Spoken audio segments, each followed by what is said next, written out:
তার দুটো হাত দিয়ে করিমের গলা এমন ভাবে চেপে ধরল, করিমের চোখ উল্টে গেল।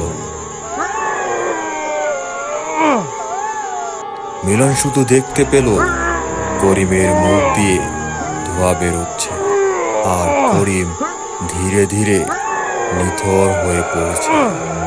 মিলন প্রাণপণে দৌড়ে পালালো সেখান থেকে।